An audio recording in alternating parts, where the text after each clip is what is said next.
Sir, eto na po ang tubig nyo. Ay, sir, sorry po. Sorry talaga, sir. Hindi ko po sinasadya. Okay lang yan. Ano ka ba? Sige nga rito. Umupo ka.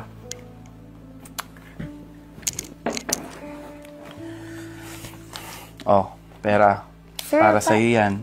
Sir, para saan po to? Tanggapin mo na. Para sa'yo talaga yan. Sir, ibahin mo ko sa mga kasambahay na tinitira mo, ha? Ano bang ibig mong sabihin, ha? Magsalita ka nga. Anong gusto mo? Sir, kilalang kilala ka naman na tirador ng mga kasambahay. Kaya nga, di ba, napaalis yung isa niyong kasambahay? Kasi tinitira mo din. Pero, total naman, tirador ka ng mga kasambahay. Ibahin mo sa kanila. Ano ba talagang gusto mo? Sabi ka. Sir, simple lang naman ang gusto ko. Yung ako, yung masusunod. Yun lang pala eh. Sige. Payag ako. Susundin mo ako? Or isusumbong kita kay Ma'am B? Huwag kang mag-alala. Hinding-hindi ako mag-iingay. Tara na nga. Pinaglalaway mo ko eh. Kanina ka pa eh. Diba ang sabi ko sa'yo, ako yung masusunod?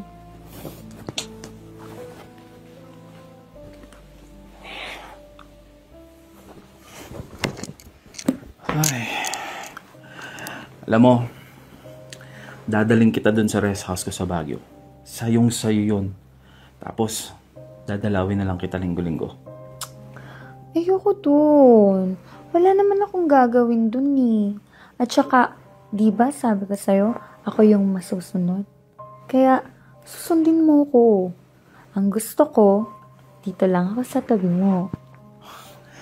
Grabe ka talaga. Alam mo, ibang-iba ka dun sa mga kasambahay na natikman ko. Hindi ka lang magaling. Palaban ka pa. Han? Honey? Han? Magaling talaga ako. Wala akong inaatrasan. Hindi aaral. Hindi itutulak kahit nasasaktan. At higit sa lahat, niluluno ko lahat. Walang tapon. Grabe ka talaga. Alam mo, nanggigigil ako sa'yo eh. Tingnan mo nga oh. Kahit kakatapos lang natin, nakatayo na naman yung alaga ko. Ano? Nakapagpahinga ka na ba? Kasi, kaya ko pa kahit 3 round. Sige.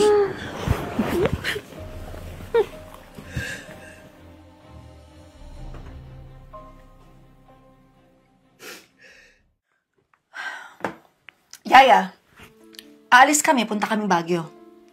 Hindi ka na muna namin kailangan kasi nandun naman si Mang Rigor. So, for 2 weeks, pwede ka muna maghanap ng ibang trabaho. At saka, di mo na kailangang magpaalam sa asawa ko. Pero ma'am, paano ako? Kailangan ko ng trabaho. Siguro naman sapat na to. Para mabuhay ka for 2 weeks. Pero ma'am, si sir, hahanapin niya ako. Kailangan ko siyang makausap. Alam ko kung anong pakay mo sa asawa ko. At kilalang kilala kong asawa ko. Tirador siya ng mga kasambahay na kagaya mo. Sige, lalayuan ko ang asawa mo. Pero, konti lang tong binigay mo. Mas marami pang makukuha ko kay sir. Pwede bang dagdagan mo to? Ayan, siguro naman sapat na yan para bilhin ang pagkatao mo. Yan, madali ka din naman palang kausap, ma'am eh. Sige, aalis na ako.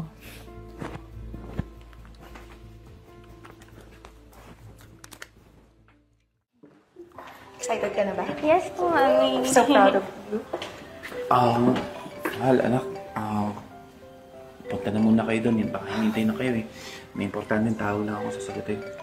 Sige po, Daddy. Balik po kayo kaagad, ha? Sige ha. Sige na. Bilisan mo ha, huwag kang magtatagal. Sige na ako nang bahala. Sige na. Tara na, anak.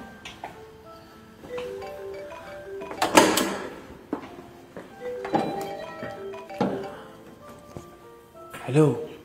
Oh, bakit ka ba tumatawag? Alam mo naman, graduation ng anak ko ngayon eh. Magkita tayo. Sasama na ako sa'yo. Hindi po pwede. Importante yung araw ng anak ko to.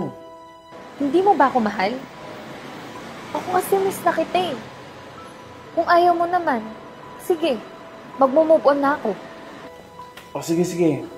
Send mo sa akin yung location. Pupuntahan kita.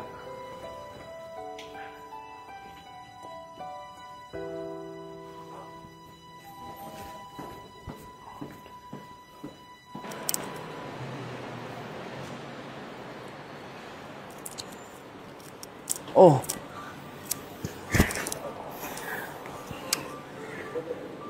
Tara na, sasama na ako sa'yo. Punta muna tayo sa bahay. Doon muna tayo. Walang tao doon eh. Tara. Asan na kaya tatay mo? Anak, kailangan na natin bumalik doon. Baka tatawagin na kayo sa stage. Tara na. Mami, nasa na po si Daddy? Ayoko po umakyat ng stage nang wala si Daddy. Siya pa naman po maglalagay ng valedictorian medal ko. At saka, nag-ready po ako ng speech para sa kanya. Anak, huwag kang mag-alala. Baka may emergency lang yun si daddy mo kaya nalilate. Huwag kang mag-alala. Alam mo, alam niya na, napaka-importante itong araw na to. Kaya for sure, hindi niya yun ini-miss out. Tara na, sa loob. Huwag kang mag-alala. Ako na muna maglalagay ng medal mo sa'yo, ha? Sige na, anak. Tara na, baka malate ka na. Pumasok na tayo. Okay.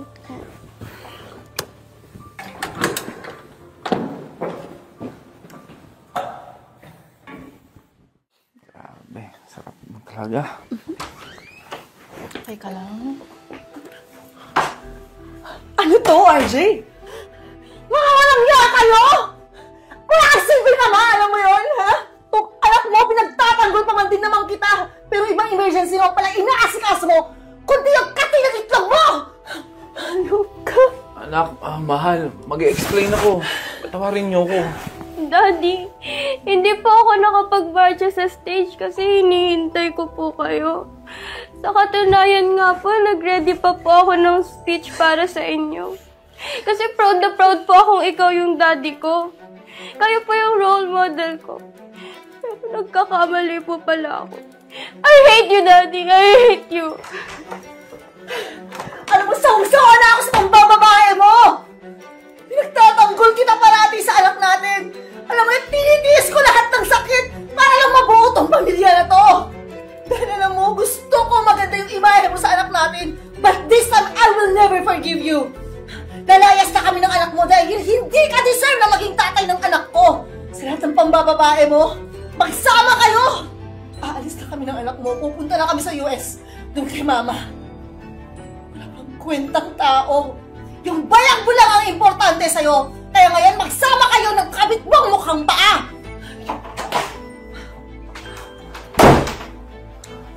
Okay lang yan, nandito naman ako.